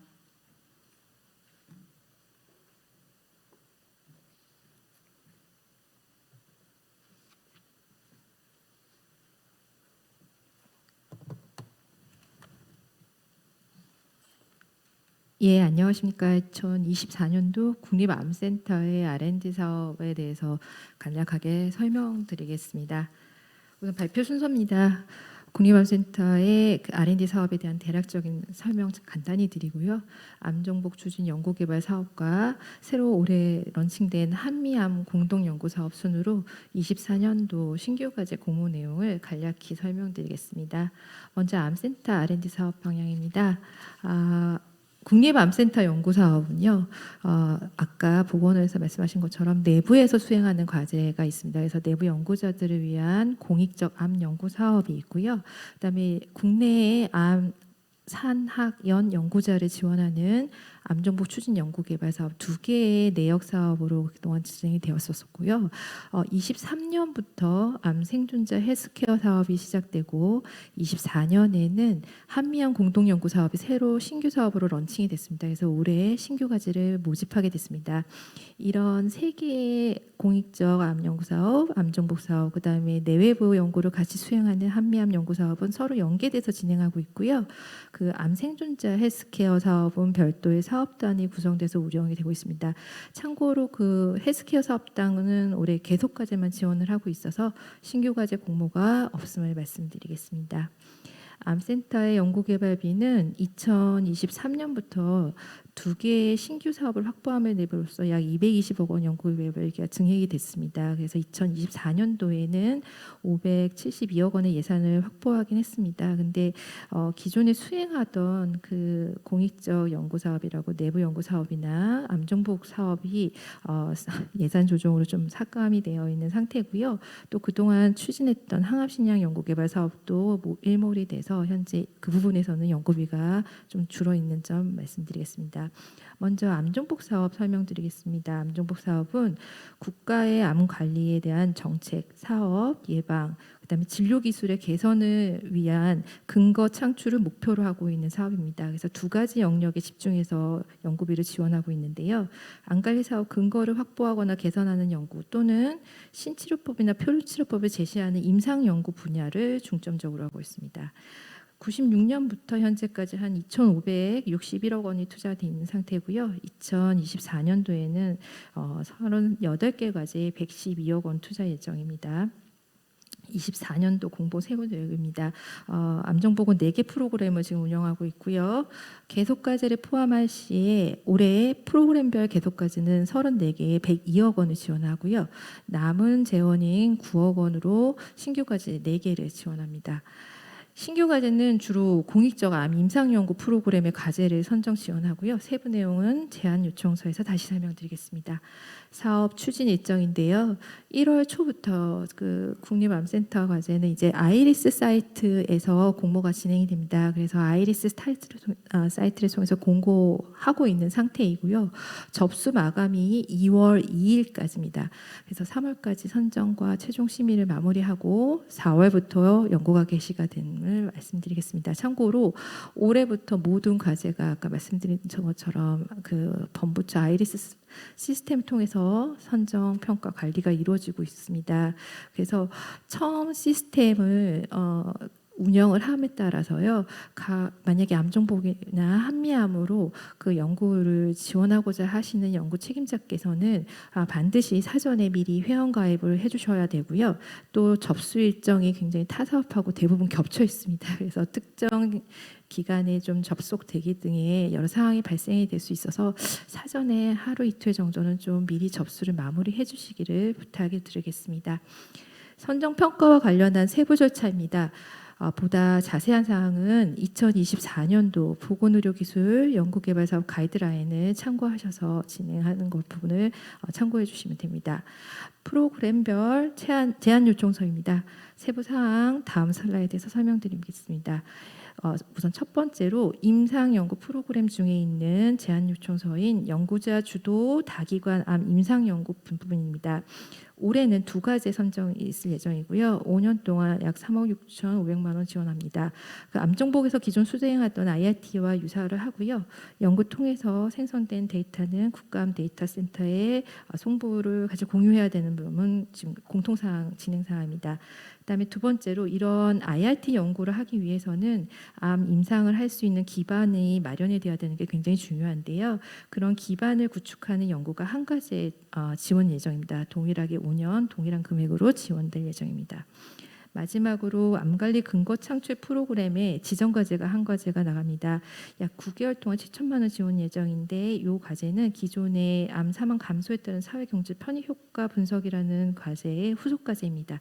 올해 분석 마치고 결과 발표하면 해당 결과를 가지고 저희가 차년도 연구 기획에 활용할 예정입니다. 예, 이상 암정복 사업에 대한 공고 설명드렸고요. 다음은 24년에 새로 시작되는 한미암 공동연구개발 사업에 대한 신규 공모 사업에 관련된 내용을 설명드리겠습니다. 우선 추진 배경입니다.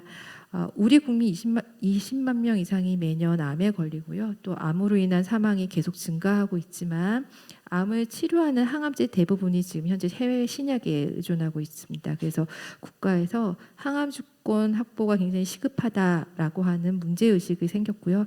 그런 문제의식을 바탕으로 해서 지금 국내 항암 신약 개발을 위한 기반을 구축하고 또 이런 기반을 활용해서 신기술을 개발하고자 하는 취지에서 한미암 공동연구 사업을 또 기획하게 됐습니다. 또 아까 우리 사무관님께서 말씀을 해주셨던 것처럼 최근의 연구는 국제 공동 연구가 굉장히 활발하게 이루어지고 있습니다. 그래서 그런 맥락에서 그 암에 관련된 내용도 개별 국가 차원을 넘어서 국가 간 공동 또는 협력 연구가 필요하다는 공감이 이루어졌고요. 그래서 본격적으로 시작이 됐는데요. 바로 대표적인 사례가 캔서 그랜드 챌린지스라는 프로젝트입니다. 이 프로젝트는 이제 미국과 영국이 50%씩 연구비 조성해서 연구를 추진하고 있는데 암 연구에서 전 세계적인 난제가 무엇인지 이거에 대한 것을 도출을 하고 그 주제에 대해서 11개 연구 과제를 지원을 하는데 10개국 68개 기관 700명 이상의 연구자가 동참을 하고 있다고 합니다. 그래서 이런 해외 연구 사례를 벤치마킹해서 한국도 보시는 바와 같이 미국과 공동 연구를 추진하게 되었고요. 한국에서는 여러 중앙암등록본부를 비롯한 암 빅데이터를 가지고 있고요. 또한 120만 매 바이오뱅크를 가진 장점이 있습니다. 반면 미국은 또 최첨단 바이오나 디지털 헬스케어와 관련된 기술을 가진 장점이 있어서 각 나라에서 장점으로 시너지를 낼 수 있는 세계 연구 분야를 도출하고 이의 필요성을 설득해서 올해 92억 원의 정부 예산을 확보했습니다. 최고 의사결정기구로 각국의 국립암연구소 중심으로 한 한미 공동위원회를 두고 연구 분야별로 협력과 공동과제는 하부에 설치된 분과위원회별로 진행이 됩니다. 동사업 목표는 최첨단 암 연구 분야에서 미국과의 공동 연구 또는 인력 교류 등을 통해서 암과 관련된 전주기적인 기술 개발에 대한 내용입니다. 세부적인 연구 분야는 첫 번째 암 단백질 기반의 항암 치료 효과 예측을 하는 AI 연구, 두 번째는 CAR-T를 포함한 면역세포 치료 기술 개발 연구, 그리고 세 번째는 전 주기적인 암 관련된 기술 개발 연구입니다. 지원 대상은 국립암센터를 포함해 국내 산하경병 연구자 모두 대상이고요. 24년도는 참고로 사업을 위한 인프라 구축을 위해서 국립암센터가 70억, 외부 연구자에게 22억 원을 지원을 하게 됩니다.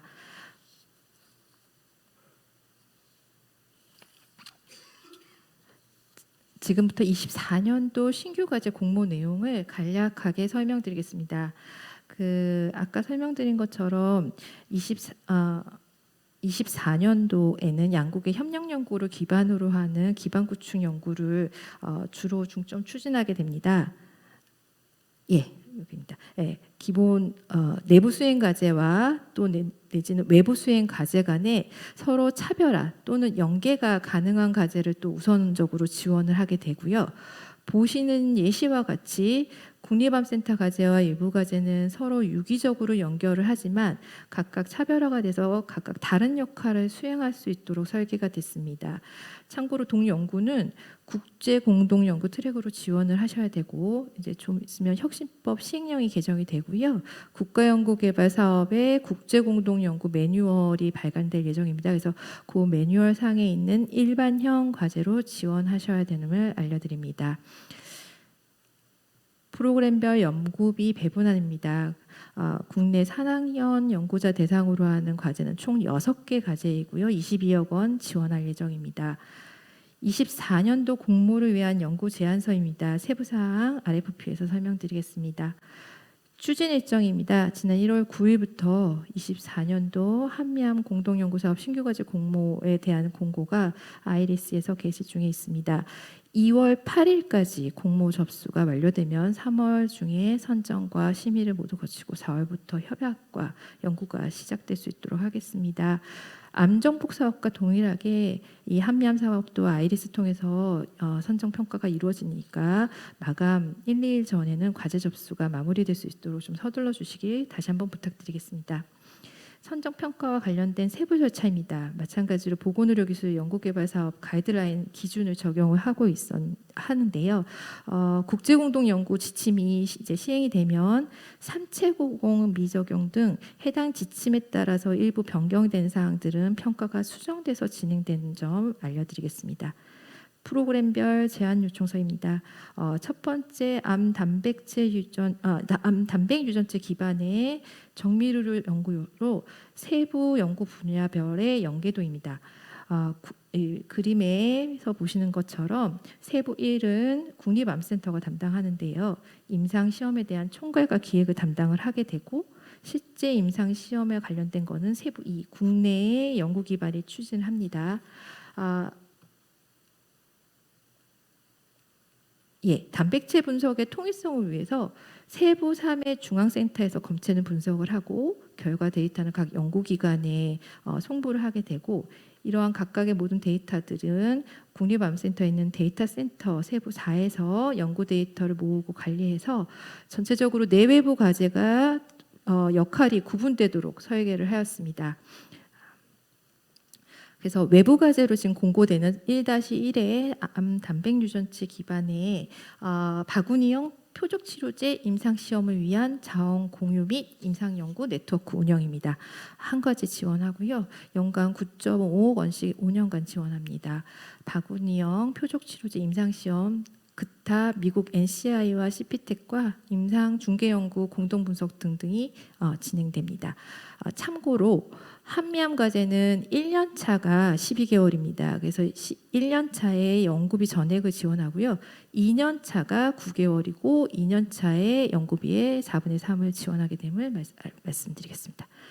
아까 말씀드린 1-2는 암 단백 유전체 분석 센터입니다. 한 과제 지원하고요. 3.5억 원씩 5년간 지원하게 됩니다. 두 번째 과제는요. 두 번째 프로그램의 면역세포 치료기술 개발에 관련된 연구인데 그중에 외부로 공고가 나가는 과제는요. 펩티드 주조직적 합성 복합체에 대한 CAR-T나 또는 NK용 항체를 도출해서 검증하는 과제입니다. 1년 동안 한 과제고 약 연간 3억 원씩 3년간 지원할 예정입니다. 세 번째 전주기 암 관리에 관련된 연구 프로그램 중에서요. 첫 번째는 암 공중보건에 관련된 연구입니다. 한 과제에 3억 원 5년간 지원 예정인데 이건 특별히 한미의 암 빅데이터를 활용해서 소아 청소년 암에 관련된 위험 요인 예측 모델 예방중재법을 개발하는 연구 과제로 탑다운 과제입니다.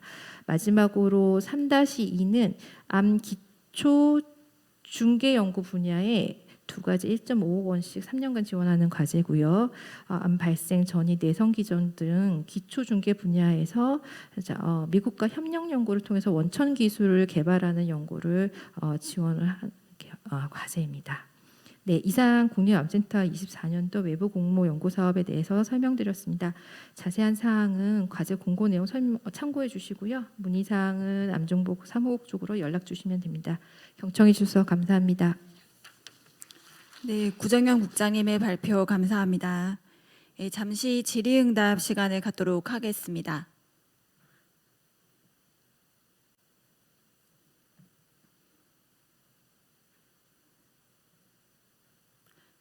특별히 질문이 없으시면 네, 이것으로 보건복지부 및 질병관리청의 연구개발사업 설명을 마치겠습니다.